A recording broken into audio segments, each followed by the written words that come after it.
Bonjour à tous mes chers lions, j'espère que vous allez bien. Alors je suis heureuse de vous retrouver aujourd'hui pour vous parler de votre signe astrologique pour ce mois de mai. J'ai choisi le tarot Ostara dont j'essaierai de vous mettre en lien le lien pour aller voir la vidéo que j'ai faite la semaine dernière, pour vous présenter ce jeu qui est magnifique et qui se prête très bien à cette période. On regardera également une carte de l'oracle des minéraux pour connaître la pierre qui vous accompagne, ainsi qu'un message lumière de Mario Duguay pour clôturer cette guidance.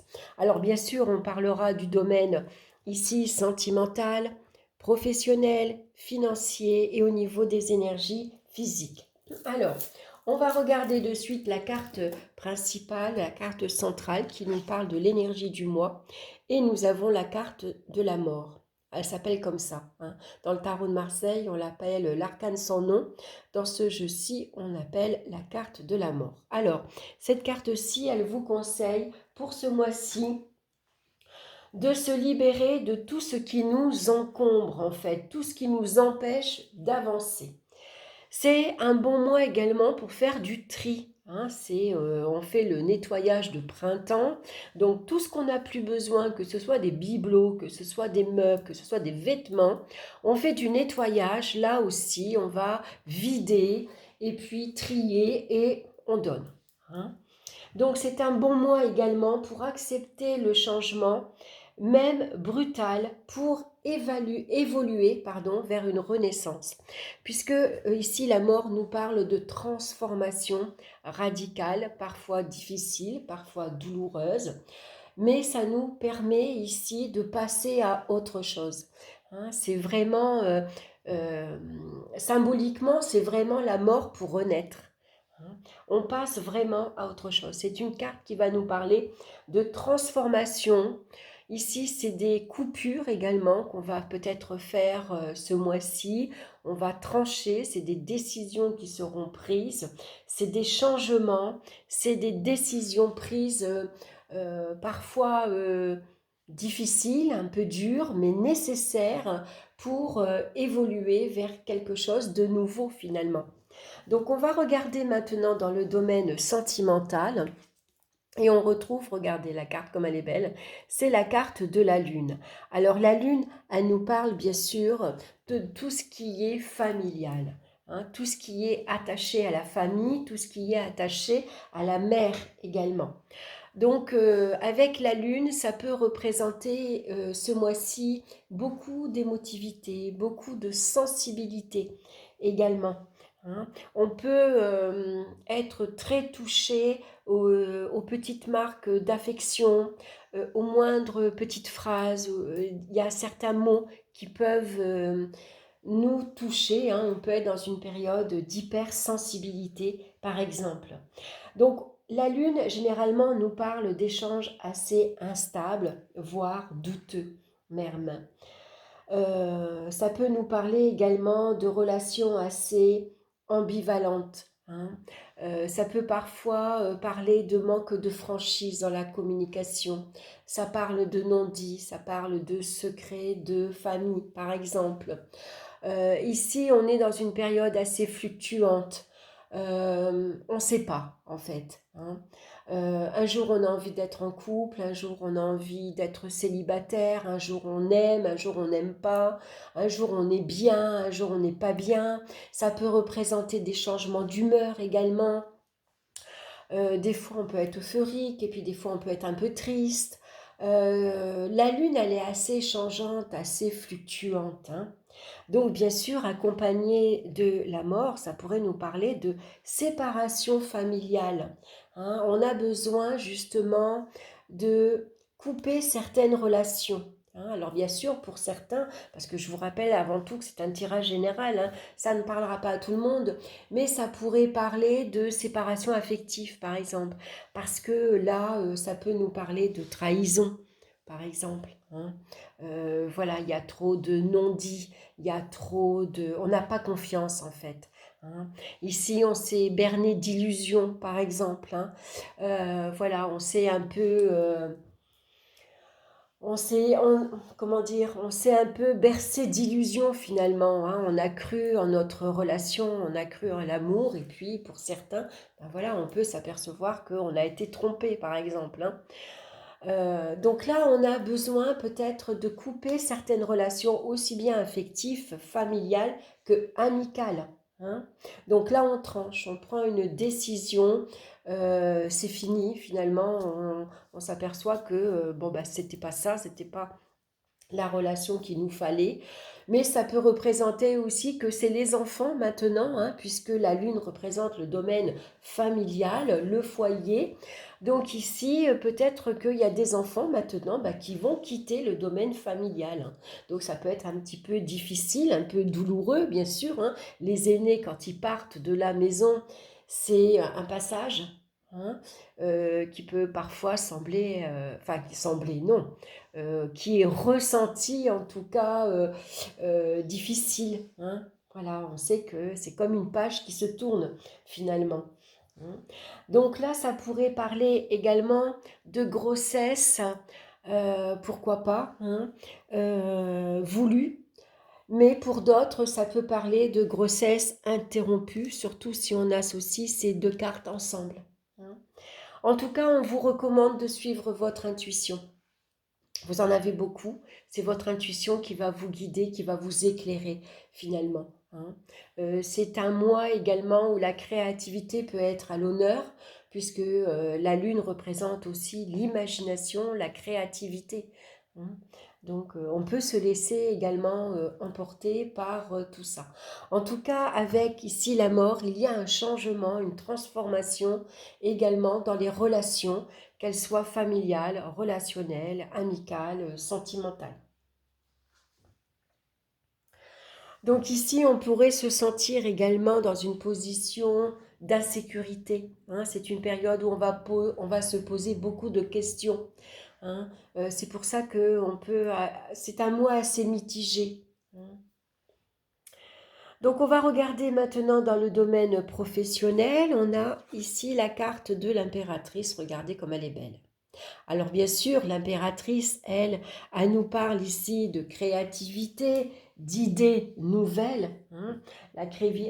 L'impératrice, c'est quelqu'un qui a un mental ici en effervescence, elle a toujours de, de bonnes idées. C'est quelqu'un qui aime échanger, communiquer. Donc ici, on a le sens des responsabilités, on a une conscience professionnelle. Ça pourrait parler de entretien professionnel. Ici, on a envie de développer une idée, un projet, hein, quelque chose qu'on a envie de concrétiser. Donc, on a peut-être besoin de faire une demande par écrit, hein. Ça pourrait représenter tout ce qui est papier également, curriculum vitae, demande écrite. Ça pourrait être une candidature, hein, un courrier quelconque, en tout cas, qui concerne votre vie professionnelle. On voit ici que vous avez une belle assurance, vous avez confiance en vous. La communication pour vous est assez facile, vous êtes assez aisé. Comment dire, vous n'avez pas peur de prendre la parole en public, par exemple, hein. L'impératrice représente également une intelligence assez vive, hein. On réagit très vite, on répond du tac au tac, on sait toujours quoi dire finalement, on n'est jamais pris au dépourvu. Alors bien sûr, il ne faut pas oublier que la carte est associée malgré tout à la mort, donc pour certains, ici, il pourrait y avoir, si vous avez fait une demande concernant des projets, hein, professionnels, ici ça peut être un courrier défavorable, hein. Ça pourrait répondre à une réponse négative, c'est un dossier qui est incomplet ou refusé. Attention ici au conflit, hein, professionnel avec les collègues, parce que ça pourrait représenter de la jalousie féminine également. Mais ici, vous avez la carte aussi de la mort qui vous annonce que il y a un changement à aborder dans votre vie professionnelle, hein. Vous avez sans doute envie de faire autre chose, passer en tout cas à autre chose. Alors, est-ce que vous avez vous avez le projet par exemple de changer orientation. Hein. Ça pourrait ici représenter également pour certains une période de chômage, une période d'inactivité. Hein. On va avoir besoin justement de réfléchir très vite pour mieux rebondir. Hein. Ici, malgré tout, la transformation, elle peut être bénéfique. Hein, finalement, parce que ça va vous permettre de faire quelque chose qui vous plaît, qui vous attire. Donc, ça peut parler de réforme positive, par exemple. Donc ici, pourquoi pas vous donner votre démission ou c'est vous qui mettez fin à votre contrat parce que vous avez de nouvelles idées, vous avez envie de faire complètement autre chose ou parce que l'ambiance professionnelle ne vous plaît pas, vous ne vous épanouissez pas. Hein, ça peut être ici une évolution qui est au point mort, par exemple. Donc, on a vraiment envie de passer à autre chose. Donc, le changement, quoi qu'il en soit, même si sur le moment il paraît difficile, douloureux, hein, aussi bien ici, surtout s'il y a une séparation affective et s'il y a la perte d'un emploi ou un contrat qui n'est pas renouvelé, dites-vous bien qu'il y a toujours quelque part dans le négatif du positif. Parce que ça vous permet justement d'avancer dans votre chemin de vie à vous.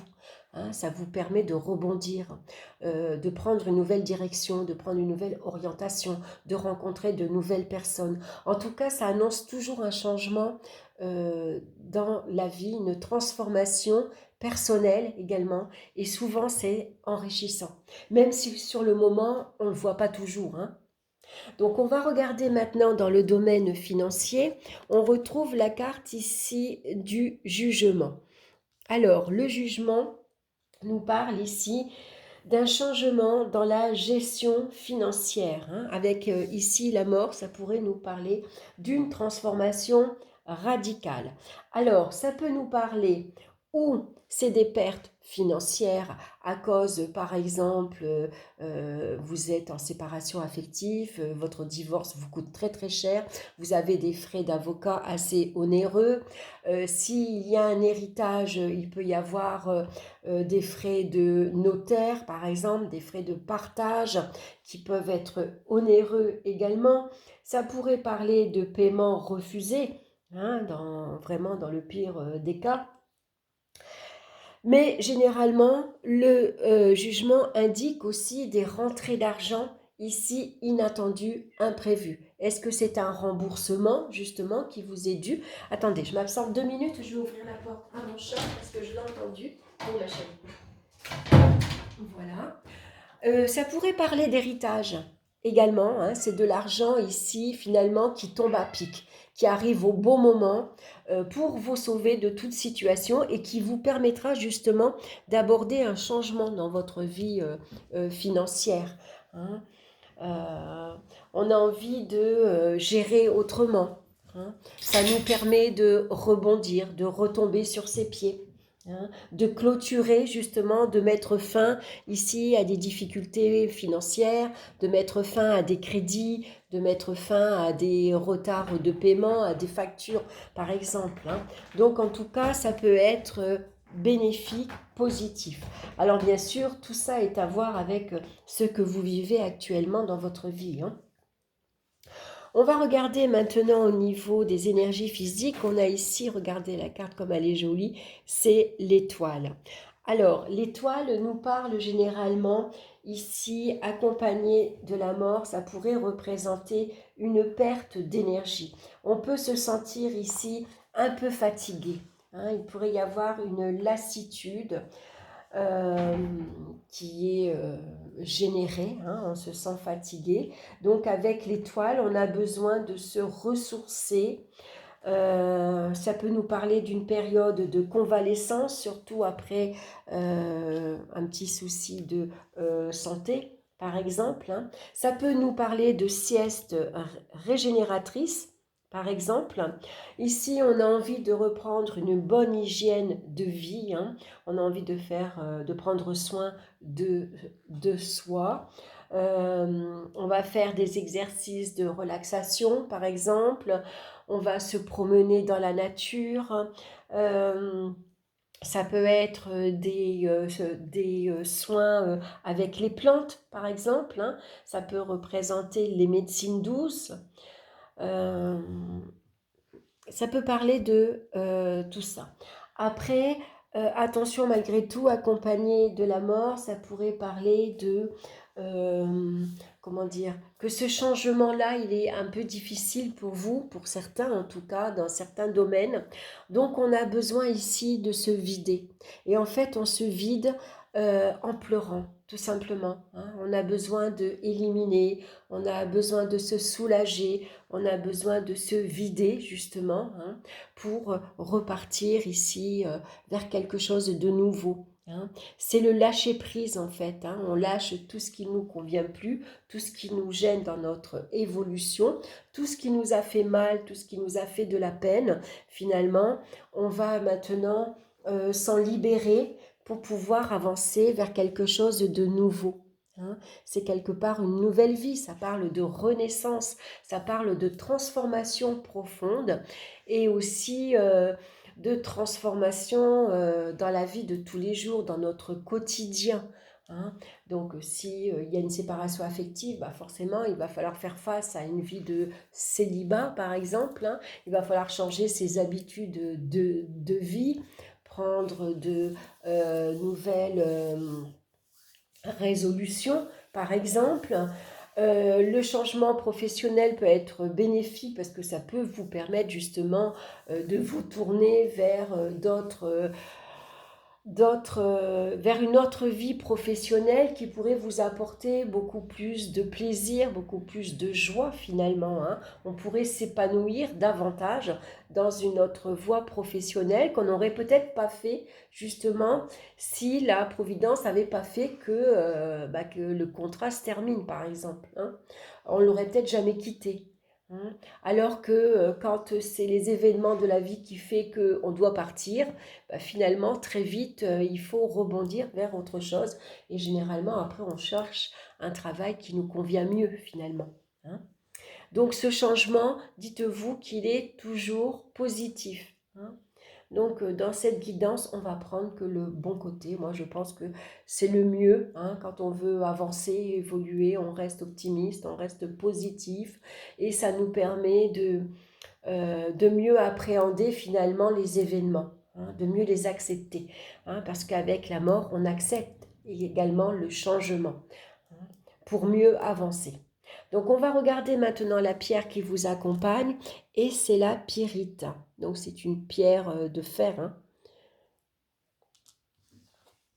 Donc qui nous parle de réussite, d'abondance et d'organisation. Alors je vais vous lire son message. Vous avez peut-être un ou des projets en cours, une situation qui attend de se débloquer ou un choix à faire pour votre avenir professionnel.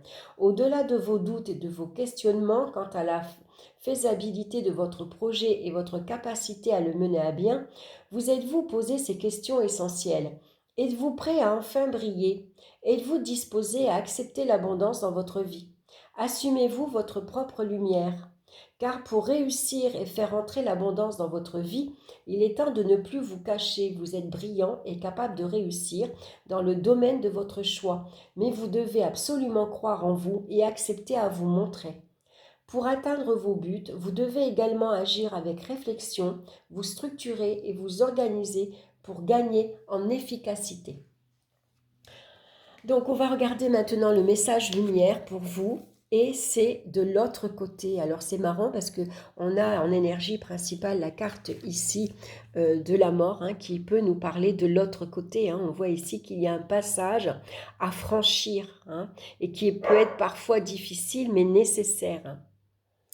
Alors, je vis pleinement chaque étape de ma vie dans l'acceptation totale, car une épreuve est le pont vers une compréhension qui m'amène à la réconciliation intérieure. Je vis donc chaque instant dans l'accueil en conservant toujours la foi. Je sais que de l'autre côté, il y a toujours la lumière. Donc, quelles que soient les épreuves que vous allez traverser ce mois-ci, dites-vous que derrière ce passage, regardez, il y a une magnifique lumière qui vous attend. Donc, on reste bien sûr positif, quoi qu'il en soit, même si c'est plus facile à dire qu'à faire, hein. On va faire en sorte de rester, de toujours positiver en tout cas. Voilà mes chers lions, j'espère que cette guidance vous aura plu. N'hésitez pas à liker, à partager, à vous abonner également. Merci pour votre écoute. Je vous souhaite un excellent mois et puis on se retrouve très bientôt pour une nouvelle vidéo. Bye bye.